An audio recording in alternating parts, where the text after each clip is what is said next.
Hey, everybody. Welcome to the Energy Impacts Podcast. I am your host, David Blackman. I'm here with Jim Welty, the president of the Marcellus Shale Coalition, the coalition that represents all the wonderful producers and other businesses related to the energy industry in the Appalachian area, Pennsylvania, West Virginia, Ohio, with the world's biggest onshore natural gas play on earth, the Marcellus Shale. Jim, how you doing? Doing fantastic, David. Great to see you again. Great to be on. Thanks for this opportunity. We've got a really good story to tell. Looking forward to telling it with you and chatting with you. Yeah, boy, you do, man. What's the weather like up there right now? Oh, and we love it because natural gas is delivering right now. I just checked this morning, and I think in the PJM grid, we got about 40% of the generation coming from natural gas, and well over 80% coming from thermal resources. So, it hasn't. Look, we had Winter Storm Firm came through in January. We had one of the coldest Januaries since 1988. And natural gas performed throughout that to ensure that the light stayed on from electrical perspective, but the heat stayed flowing. A little over 50% of the homes in Pennsylvania are heated directly by natural gas. So that's a good thing because we're able to keep them nice, snug, and warm in this cold spell. You don't have the same issues on the PJM grid that they have in ISO New England up north of y'all, where so many of the homes are heated with natural gas up there too, but they end up having to do fuel switching during these major winter storms from natural gas to fuel oil for power generation. And we had that situation on ISO New England. Over 40% in some days during that storm was generated with fuel oil, which is really kind of incredible when you think about it here in the United States on a grid that they love to brag about their green credentials and switch into renewables, and 40% of the power is being generated with fuel oil because they don't get enough natural gas supply from where? The Marcellus Shale, 125 miles away. I mean, it's the most incredible. I don't know. I'm sure that drives you crazy. It does. I mean, here we are sitting on one of the largest shale gas reserves in the world, and we can't supply low-cost, clean fuel to our neighbors in the Northeast because of policies that are designed to cut off the infrastructure. Hopefully we're starting to see that turn. I think some of the governors up in New England are starting to recognize that their constituents are the ones that are really bearing the brunt of higher costs in times like these. And, hopefully we'll see, for example, Constitution Pipeline be reborn and get put in the ground so that we can supply them. But it is absurd that right now they're relying on Trinidad and Tobago to ship their gas into New England. I guess it's better than Russian gas several years ago, but still, we're right here. We've got enough gas here to be supplying domestically as well as our allies across the pond. But it is ridiculous. It really, really is.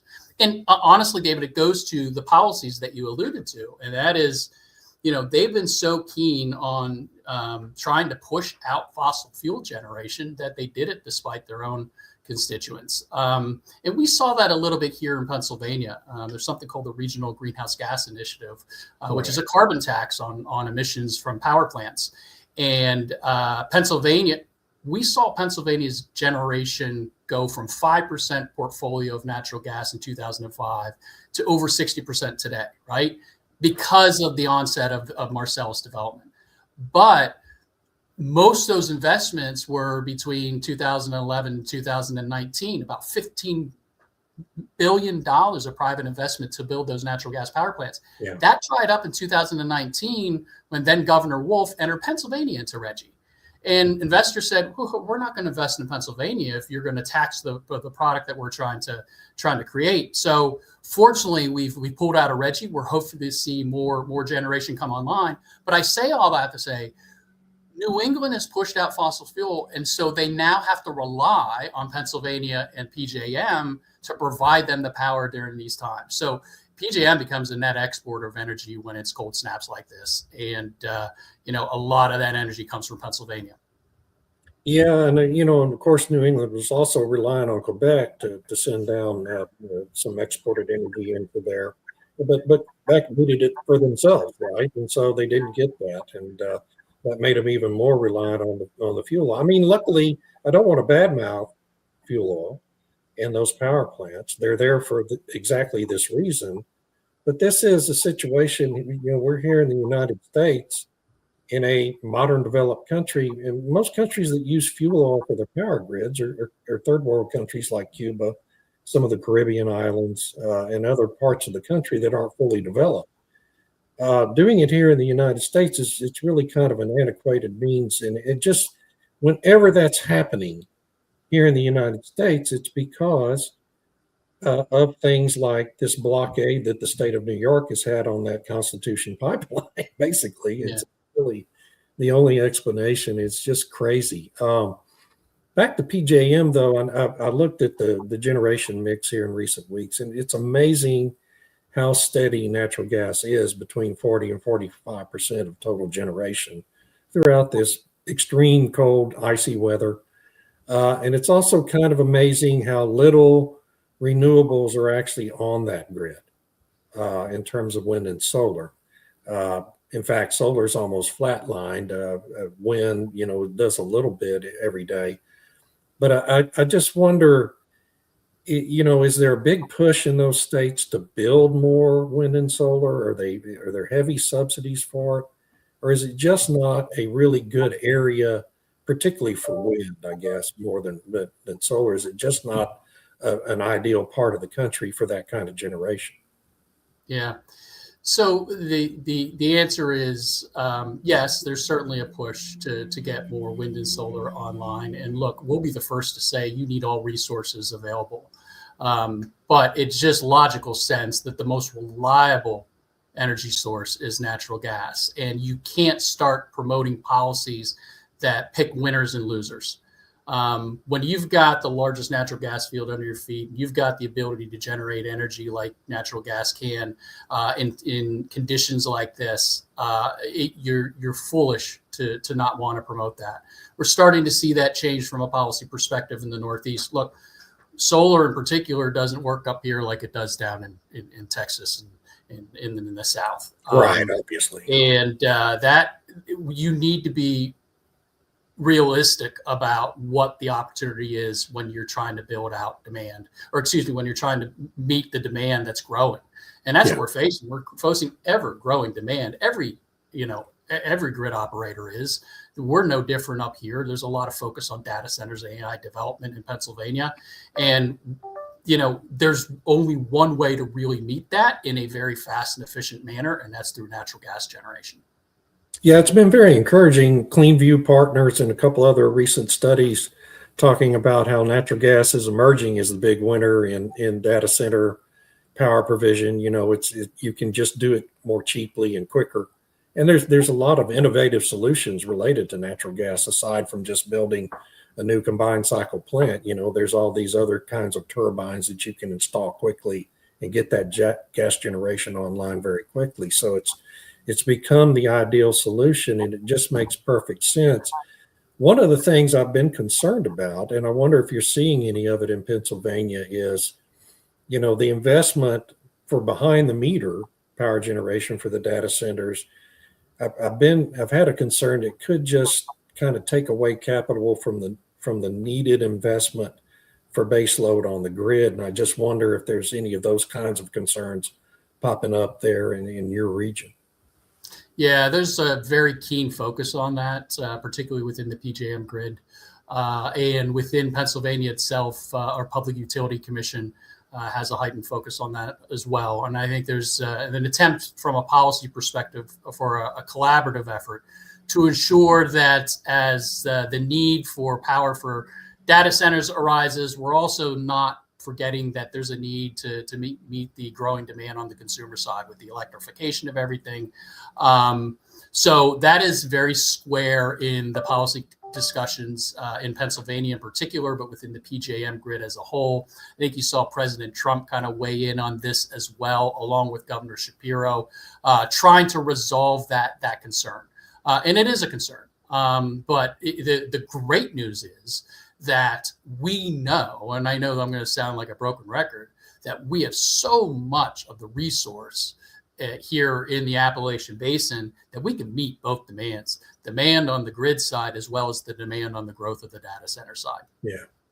Yeah. And of course, this cold weather is, it's kind of a double-edged sword for everybody. It's great for the natural gas business, right? You burn a lot more gas.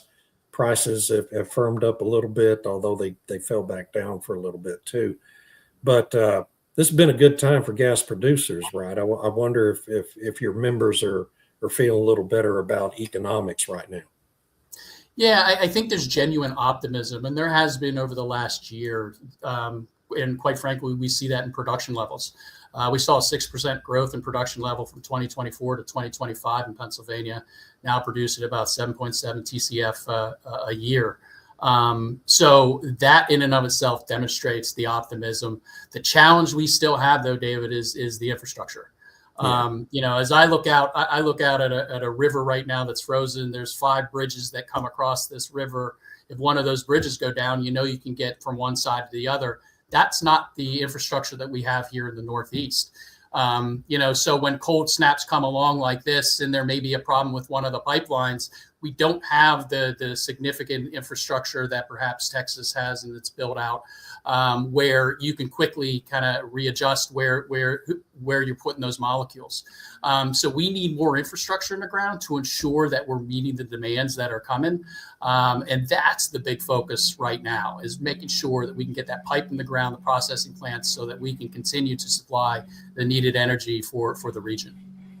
Yeah, and your state, Ohio, even West Virginia, really, they're kind of these states that are seeing an influx of population from other states and just population growth in general. And you've also become right there in the Pittsburgh area, kind of the center for the data center development, right? And the AI boom there in that region, with the project that was led by Senator, I'm dropping his name.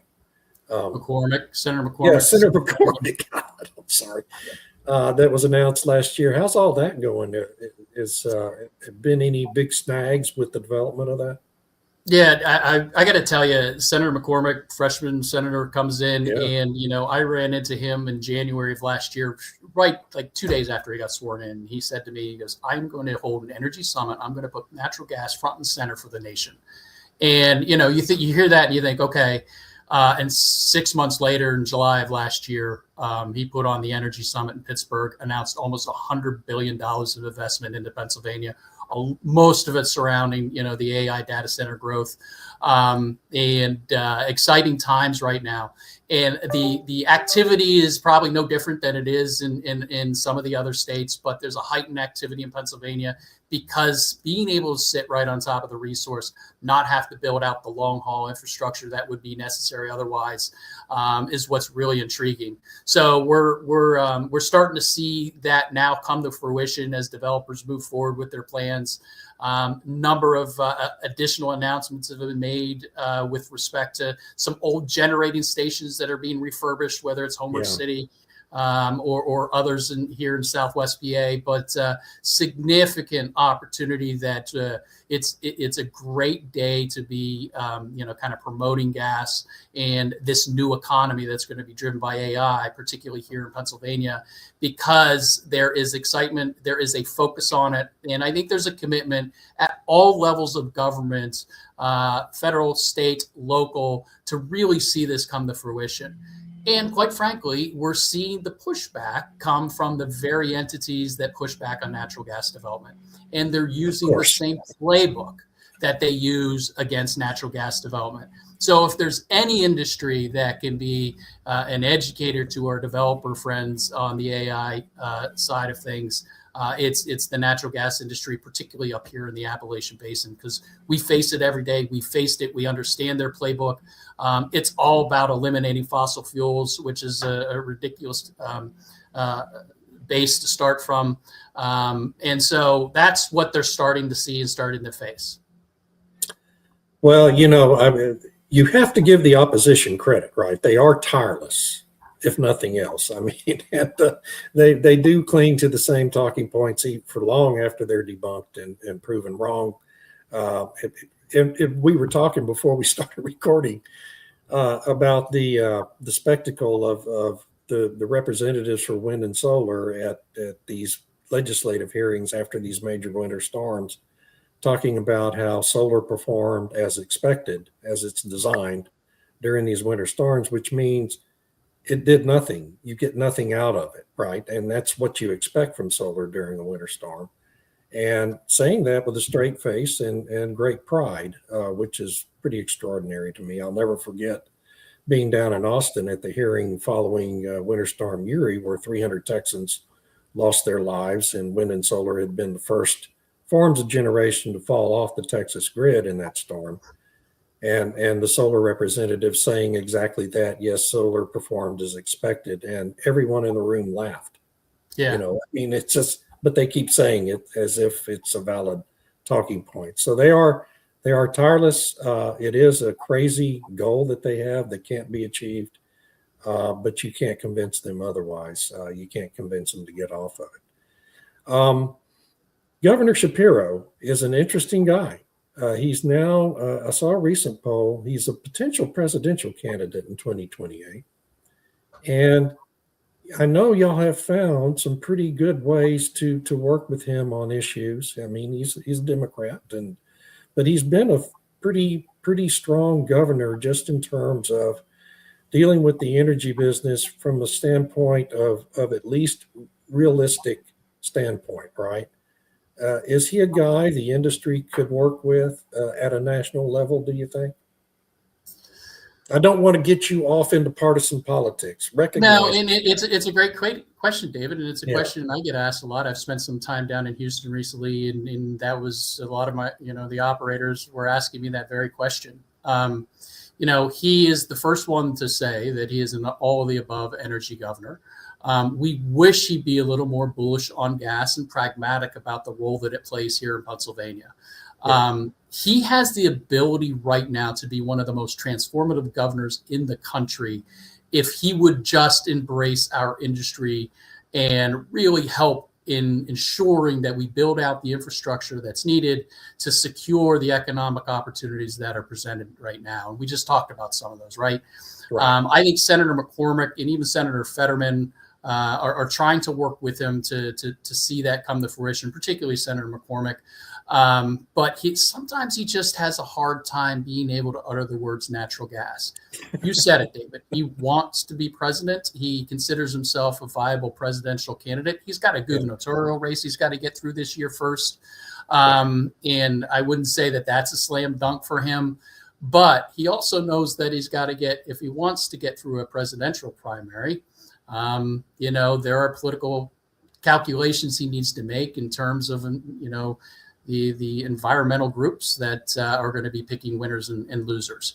So he's been what could be a very transformative governor. He's been reluctant to go there. We've been somewhat disappointed in that, but he hasn't been out there trying to shut us down of late. And I will say we've been concerned with some of the policies that he's certainly promoted and let through. And when I say concerned, I mean serious concerns with them.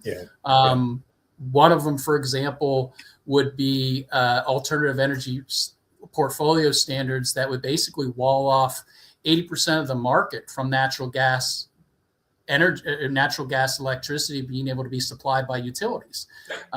We currently have a 18% mandate on alternative energy portfolio sources.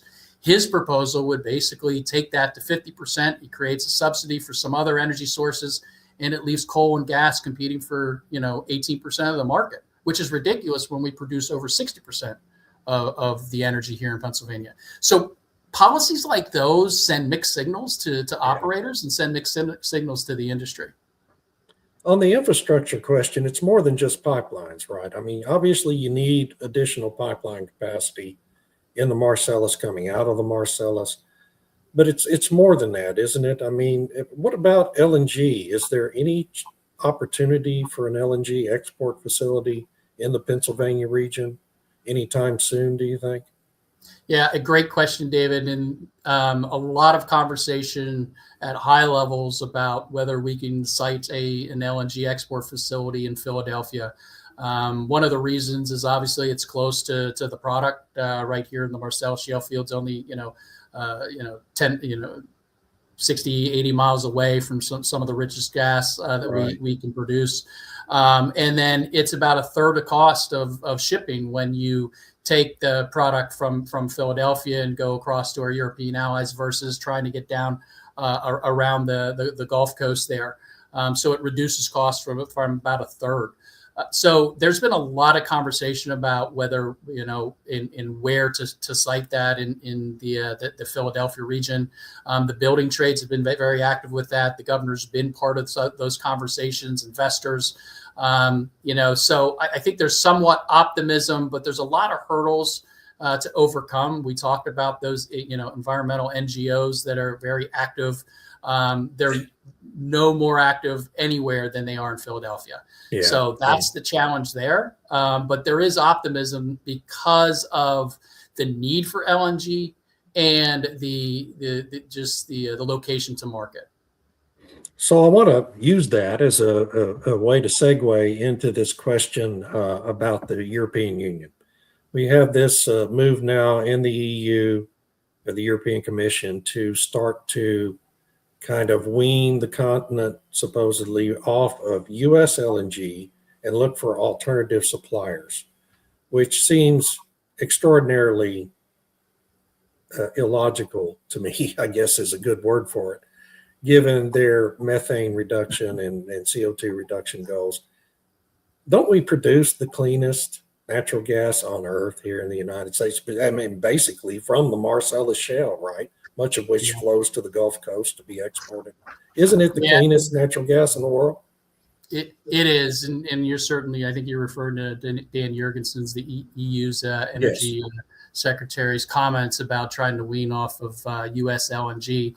I found it almost humorous, and I don't mean to denigrate our friends in the EU, but almost humorous for him to suggest that when U.S. exports are over 60% right now, and at the same time, imports to EU are over 60%.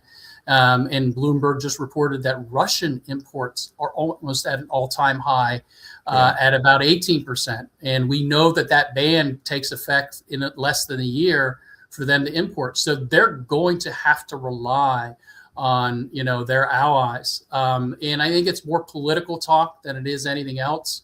It was directed at some of the president's comments as it relates to Greenland, which is ironic in itself when they're importing more Russian gas right now than ever before with what's going on in Ukraine. So it's unfortunate to hear that. We do have, and getting to your point, we do have the cleanest basin in the country when you look at methane intensity. Those are third-party analyses of what happens within the various basins around the country. Right. And not only, you look at the U.S., the U.S. has some of the cleanest LNG on methane intensity in the world. More than 60% cleaner than Russia. I think Algeria was one of the countries that he targeted as we need to look at Algeria for more imports. Algeria, we're 125% cleaner than Algeria as a country. So their methane regs set standards for what they can import. No country can meet those standards better than the United States, and no play can meet that better than the Appalachian Basin, because we do have the lowest methane intensity of any of the basins in the country. So it's unfortunate to hear that kind of talk when we are here to deliver and serve our friends. And I think, again, it was a more political posturing than anything else. And I think our producers are ready to meet the demands that are going to be there in the future for Europe. At the same time, though, to me, it's kind of an empty threat from the EU, because even if they were to do that, let's say they were to succeed in doing that, all they would be doing would be reshuffling the trade equations from multiple exporting countries. They would have to obtain the additional LNG from Qatar, Algeria, wherever they get it from. And that just means fewer cargoes from those countries going to Asian markets and African markets, which are exploding for natural gas, which would just mean that U.S. natural gas, more of it, LNG, would flow to Asian and African markets. And so it would be a zero-sum game in which the EU is kind of cutting off its nose to spite its face, to take a poke, I guess, at President Trump and the Greenland thing. But I'm like you, I don't really worry that much about that happening. You just hate to see that kind of rhetoric when it doesn't make any real sense from a business standpoint. Yeah, I think calmer heads prevail, and we continue to have conversations with the EU, as do our operators. And there's a recognition, I think, when push comes to shove, that U.S. needs to be a significant ally in ensuring that they have their energy resources and energy needs met. And they know that we can do that. They particularly know that we can do that from the basin perspective, given the low intensity that I talked about, because we can meet their EU methane regs and meet those requirements pretty easily here in Pennsylvania. And our operators do. They provide the monitoring, reporting, and verification to the MRVs that's required under those new regs, and will continue to do so. We saw I'll keep touting the basins because we're just so proud of it. We saw our methane intensity drop 20% over 2 years, from 22 to 24. And we were already at the lowest. We remain at the lowest. And again, these aren't, industry efforts to kind of verify that. These are third-party efforts that are verifying these numbers. So we've got a good story to tell. We've got a good product to sell, and that's why I think our allies understand that and recognize that, and we'll do everything we can to ensure that we're providing them with the energy they need. Yeah, and of course, the other great advantage for the Marcellus region is the immensity of the resource is so incredible. It's similar situation to the Permian Basin, Texas and New Mexico, and we're seeing these concerns pop up related to the Permian that production is probably peaked, and you keep seeing these stories about how all the prime drilling spots have been drilled up now, which I think is a little overblown still in the Permian, but it is what it is. But I just wonder, do you see that the same kind of concerns in the Marcellus, or is it really just, there's not that many active rigs in the Marcellus? It's astonishing to me how the natural gas business in this country continues to increase production with just a little over 100 drilling rigs active, drilling for natural gas in the United States. Are there any concerns that the Marcellus is actually kind of peaked and is on any kind of a decline right now? Not within our operators. Yeah. As I said earlier, we saw production growth of 6% last year. And while we had seen it kind of flatline over previous years, I think more driven by economics, that growth demonstrates that there's still an interest in the ability to continue to ramp up production where necessary. And like everywhere else, we're seeing longer laterals. We're seeing new technologies deployed to be more efficient with the resource. I mean, look, we don't have the luxury up here in this basin, and particularly in Pennsylvania, of being an associated gas play. We're a pure gas play, which means the commodity's got to pay for itself for extraction and production. So as such, there's a keen focus on doing it the most efficient way possible. Our challenge has been the development of the infrastructure. We continuously face a discount in price here in the basin with the trading hubs when compared to NYMEX. On average, we're about 20% below NYMEX. And that is because of the constraints on infrastructure that we've talked about today.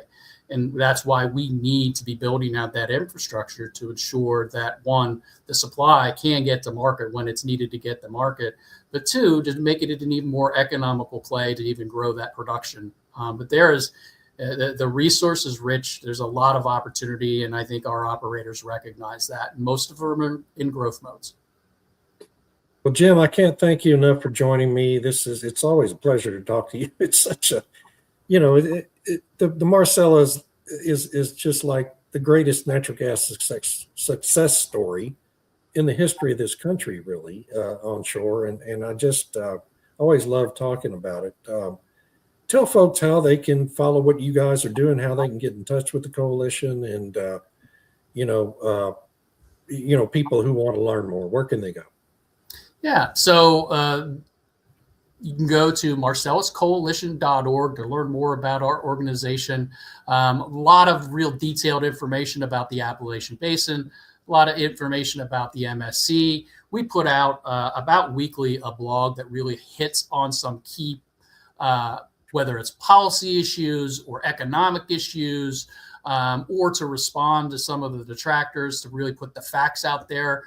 You can sign up for that blog to get that information on a weekly basis to see what's going on with the MSC and our members and our operators. We've become a go-to resource really in the basin on all energy issues, and we're proud of that. We're obviously bullish on natural gas. We're a natural gas organization, but we also recognize the importance of American energy and the American energy dominance. And we want to be part of that solution, part of that discussion moving forward. MSC's positioned pretty well to do that, and working with our policymakers and other stakeholders to ensure that happens. So marcelluscoalition.org to learn more about us. Sign up for our blog. Follow us on Twitter and Facebook. We've got like 63,000 followers. We put out our information there as well. And always feel free to reach out to any of us. We're a small team, we're a mighty team, and we're proud of what we do here at the MSC. Well, you should be. And I'm jealous of those Facebook numbers, by the way. Thank you, man. Appreciate you. We'll talk to you again soon. Thanks, everybody, for joining us. This is the Energy Impacts Podcast, and I'm David Blackman signing off.